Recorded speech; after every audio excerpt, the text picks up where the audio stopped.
We're undergoing a massive age shift. In 20 years' time, over 40% of us will be aged 50 or over.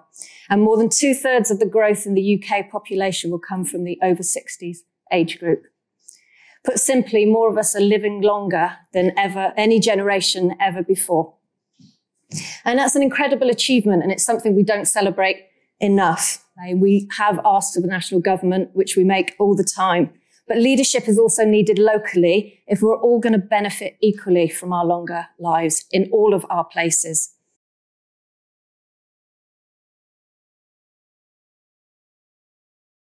So I just want to talk about the kind of location of leadership, first of all, because 9 times out of 10 and 95% of strategies you read about ageing from local government over the last 20 years, certainly, have been written and led by care organisations, social care departments and so on. And I think throughout that period, the last 15 to 20 years, there's been a tension and often this competition between different gazes or different perspectives on older people and ageing. And particularly in local government where it's very difficult to assemble and create leadership around ageing populations that's outside of a health or social care gaze. And I think that's been one of the tensions and one of the problems for us in this agenda.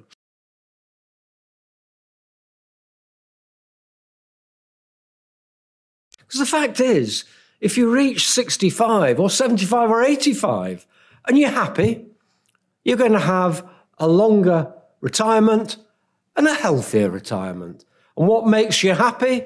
The house you live in, the neighbourhood you live in, the fact you've got your friends and family around or near you, you're supported in your community. And those are the sorts of things that I and every other councillor in the country spends all their time doing. You come and see me about it, or my 2 colleagues. If you don't know who I am, you know there's a councillor, you'll go and look up how to find me. And if you don't know precisely what the council does, you know there's a council. But let me tell you, let me let you into a little secret. No one knows what a CCG is. No one knows what a primary care network is, but they expect me to know. So people will come in to me regularly and say, hey, councillor, I know this isn't your job, but because, of course, it is my job.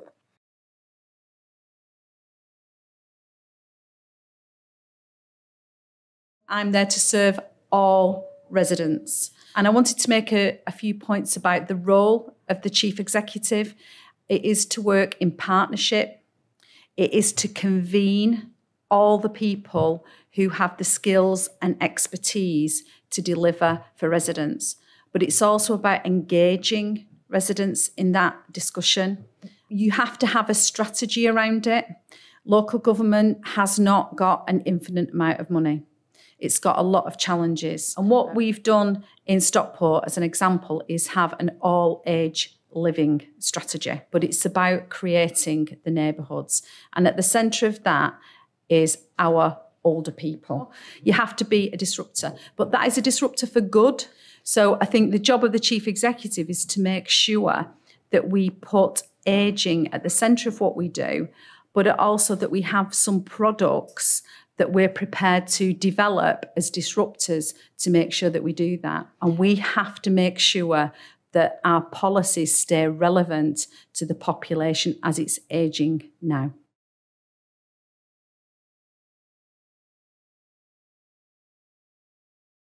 So for older people in Greater Manchester, we have a significantly higher unemployment rate. We have a significantly lower employment rate, and those who are in work are more likely to be in low quality and low paid work. We need to do significantly more with people who are already in work and more to keep older people progressing in work and healthier in work for longer through the work, the development of the GM Ageing Hub, and more recently through the relationship with Ageing Better. That's really brought the issue to the fore. So we've got the Good Employment Charter for Greater Manchester, which is fantastic, looking at actually how can we embed things like flexible working just into everything that businesses do. And interestingly, it's a key focus of our local industrial strategy about retaining older workers. And we know some of our key sectors, whether it's construction, adult social care, are seeing significant numbers of older people involuntarily leave those jobs. They want to stay, but they can't. So what can we do to change the way those jobs are configured? Because it's not beyond the wit of man to do that. And for me, none of those things would happen without some form of local leadership and coordination around it.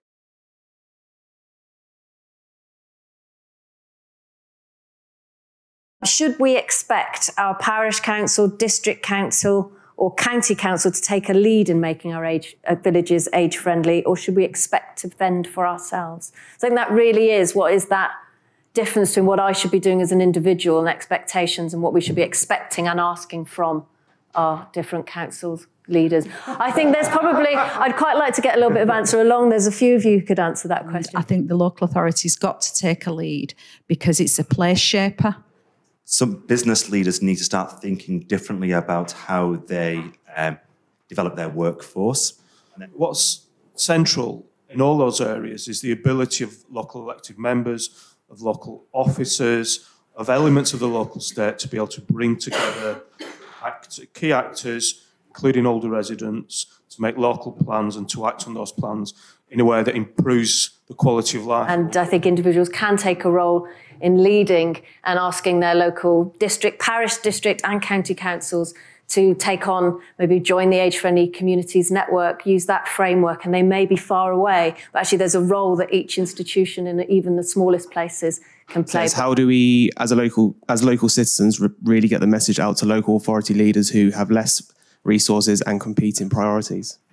So what do I need to do as a business leader to ensure I've got a healthy and productive workforce? I probably find that 75 to 80% of my regular interactions are with people who are 50 plus, but they very rarely raise their own problems. What matters to my councillors and my members matters to me as a chief executive. So we just call a meeting, call it age-friendly, whatever, and see who turns up, put some pressure into the system.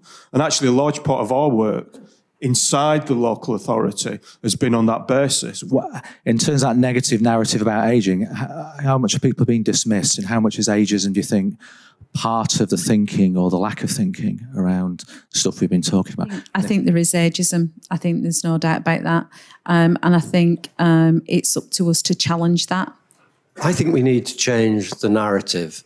This is one that we've thought about, talked about, read about, and acted on for a long time, and it's a really, I mean, it's a societal issue, isn't it? On language, actually. So I'm absolutely certain that there's ageism in the workplace. How much of that is conscious or unconscious bias, I'm not 100% certain. A really wide-ranging conversation, but I think there is something there really about convening and the role of all different stakeholders, local government acting as a convener, talking to people locally, challenging ageism so they actually want to be able to demand more themselves and think they're worth demanding something, as well as us within the system demanding more of our politicians and our officers to create changes we know can make a difference.